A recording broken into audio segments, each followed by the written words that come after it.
La ciencia de la semiótica, por Charles Sanders Peirce. 16. Ícono, índice y símbolo. 2. Índices genuinos e índices degenerados. 283. Un índice, o sema, es un representamen cuyo carácter representativo consiste en ser un segundo individual. Si la segundidad es una relación existencial, el índice es genuino. Si la segundidad es una referencia, el índice es degenerado. Un índice genuino y su objeto deben ser existentes individuales, sean hechos o cosas, y su interpretante inmediato debe tener el mismo carácter. Pero dado que cada elemento individual debe tener caracteres, se desprende de ello que un índice genuino puede contener una primeridad y, por lo tanto, un ícono como parte constituyente del mismo. Todo elemento individual es un índice degenerado de sus propios caracteres. 284. Subíndices o hiposemas son signos que se tornan tales principalmente por una conexión real con sus respectivos objetos. Así, ya sea un nombre propio, o un pronombre demostrativo o relativo, o la letra adscrita a un diagrama, denota lo que denota debido a una conexión real con su objeto, pero ninguna de ellos es un índice, dado que no es un elemento individual. 285. Examinemos algunos ejemplos de índices. Veo un hombre con un andar balanceado, lo cual es probablemente una indicación de que se trata de un marinero. Veo un hombre de piernas algo curvadas, con pantalones de pana, polainas y chaqueta. Son probablemente indicaciones de que es un jinete o algo parecido. Un reloj de sol o un reloj cualquiera indican qué hora del día es. Los geómetras colocan letras sobre las diferentes partes de sus diagramas y luego usan esas letras para indicar dichas partes. Las letras son usadas en forma similar por los abogados y por muchos otros. Así podemos decir, si A y B están casados entre sí y C es hijo de ellos, mientras que D es hermano de A, entonces D es tío de C. Acá A, B, C y D cumplen la función de pronombres, pero son más convenientes porque no requieren ninguna colocación especial de las palabras. Unos golpecitos en una puerta cerrada son un índice. Cualquier cosa que atraiga la atención es un índice. Cualquier cosa que nos sobresalte es un índice, en cuanto marca la articulación entre dos partes de una experiencia. Así, un tremendo tronar indica que algo considerable ha sucedido, aunque no sepamos exactamente de qué se trata, pero puede ser probable que podamos conectarlo con otra experiencia. 286. Un barómetro con marcas bajas, conjuntamente con la humedad del aire, es un índice de próxima lluvia. Es decir, suponemos que las fuerzas de la naturaleza establecen una conexión probable entre la marca baja del barómetro, el aire húmedo y la lluvia inminente. Una veleta es un índice de la dirección del viento. En primer lugar, porque toma la misma dirección del viento, de modo que existe una real conexión entre ambos. Y, en segundo lugar, estamos constituidos de tal manera que el movimiento de la veleta en determinada dirección atrae nuestra atención hacia esa dirección. Y cuando vemos que gira, siguiendo las variaciones del viento, estamos forzados por las leyes de la mente a pensar que esa dirección está conectada con el viento. La estrella polar es un índice que nos indica hacia dónde se orienta uno si busca el norte. Una plomada o un nivel de burbuja son índices de la dirección vertical. Una vara de medir parecería, a primera vista, ser un ícono del metro o de la yarda. Y lo sería si estuviera simplemente destinada a mostrar un metro o una yarda tan cerca como puedan ser vistos, y se puede estimar que son un metro o una yarda. Pero el verdadero propósito de una vara de medir es mostrar un metro o una yarda más fielmente de lo que pueden ser estimados por su apariencia. Esto es posible mediante la exacta comparación mecánica con el metro patrón depositado en París, o con la yarda patrón existente en Londres. De tal modo que lo que da a la vara de medir su valor como representamen es una conexión real y, en consecuencia, se trata de un índice y no de un mero icono. 287. Cuando un conductor grita ¡cuidado! A un peatón para llamar su atención y hacer que se ponga a salvo, en la medida en que se trata de una palabra significante, es, como veremos más adelante, algo más que un índice. Pero en la medida en que está destinada simplemente a actuar sobre el sistema nervioso del que la oye y hacer que se aparte, es un índice, porque lo que se busca es ponerlo en real conexión con el objeto, que es su propia situación en relación con el vehículo que se aproxima. Imaginemos que dos hombres se encuentran en un sendero en medio del campo y que uno de ellos le dice al otro: la chimenea de aquella casa está incendiándose.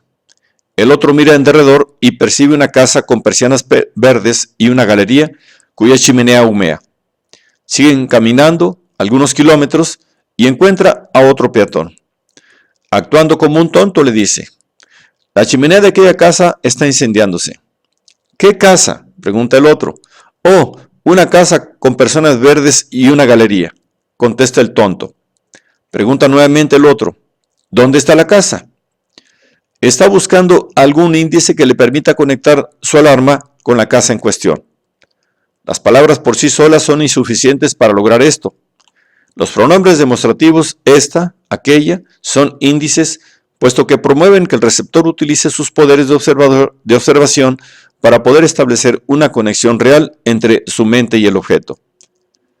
Y si el pronombre demostrativo logra eso, sin lo cual su significado no es comprendido, es él quien establece dicha conexión. Por lo tanto, es un índice. Los pronombres relativos, quién y cuál, provocan actividad de observación de manera casi análoga, solo que con ellos la atención debe ser dirigida a las palabras que los han precedido. En la práctica, los abogados usan A, B, C como si fueran pronombres relativos muy efectivos. Para demostrar cuán efectivos pueden ser, citaremos a los señores Allen y Greenouth con su admirable, aunque muy breve, edición de 1877, Latin Grammar, quienes declaran que no es concebible forma sintáctica alguna que elimine completamente la ambigüedad de la siguiente oración. A replicó a B que pensaba que C, su hermano, era más injusto con él que con su amigo. En este caso, cualquier abogado, usando A, B, C como pronombres relativos, hubiera podido declarar con total claridad. A replicó que B pensaba que C, su hermano, era más injusto con él que con su amigo. Las terminaciones que en cualquier lengua de inflexión se agregan a las palabras regidas por otras palabras y que sirven para señalar cuál es la palabra que rige, mediante la repetición de lo que está expresado de la misma manera en otra parte, son también índices del mismo carácter que los pronombres relativos. Cualquier trozo de poesía latina puede ilustrar esto, como por ejemplo las 12 líneas que comienzan con Ham satis terris. Tanto en estas terminaciones como en el caso A, B, C, se cuenta con una similitud para atraer la atención sobre el objeto de que se trata. Pero esto no los convierte en íconos de ninguna manera que sea importante, porque no tiene relevancia alguna la forma que tengan las letras A, B, C o cuáles sean realmente las terminaciones. Lo importante no es simplemente que la ocurrencia de una A sea equivalente a una ocurrencia anterior de la misma, sino que haya comprensión de que las mismas letras corresponden a una misma cosa, y esto actúa como una fuerza que transporta la atención desde una de las apariciones de A hasta la aparición anterior. Un pronombre posesivo es doblemente un índice. Primeramente, indica al posesor. En segundo lugar, admite una modificación que, sintácticamente, lleva la atención a la palabra que denota la cosa poseída. 288. Algunos índices son instrucciones más o menos detalladas sobre lo que el receptor debe hacer para colocarse a sí mismo en conexión directa de experiencia, o de otro tipo, con la cosa significada. Por ejemplo, los boletines de la Guardia Costera, que dan latitudes y longitudes, 4 o 5 datos de los objetos prominentes, etc., y dicen que en determinado lugar hay una roca o un arrecife o una boya o un faro. Aunque existan otros elementos en tales instrucciones, de todos modos son fundamentalmente índices. 289. Juntamente con dichas instrucciones indiciales sobre qué se debe hacer para ubicar el objeto de que se trate, tendrían que clasificarse aquellos pronombres que deberían llamarse selectivos o cuantificadores, porque informan al receptor acerca de cómo debe escoger uno de los objetos en cuestión, pero que los gramáticos denotan con la muy indefinida designación de pronombres indefinidos. Hay dos variedades de ellas que son particularmente importantes en lógica: los selectivos universales como quibus, quilibet, quiscam, ulus, nullus, nemo, quisque, uterque, que en inglés serían any, every, all, no, none, whatever, whoever, everybody, anybody, nobody. Ellos significan que el receptor tiene libertad para seleccionar cualquier instancia de su preferencia dentro de los límites expresados o sobreentendidos, y que la aseveración deberá aplicarse a esa instancia. La otra variedad importante, desde el punto de vista de la lógica, es la de los selectivos particulares: quis, quispiam, necio quis, aliquis, quidam, que en inglés serían some, something, somebody, a certain, some or other, a suitable, one. Existen además otras expresiones relacionadas con dichos pronombres, como por ejemplo en inglés all but one, one or two, a few, nearly all, every other one, etc.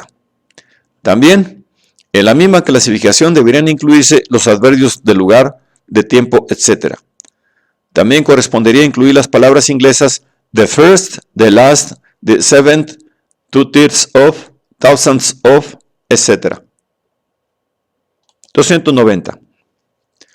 Otras palabras indiciales son las preposiciones y los giros preposicionales, como a la derecha o izquierda de.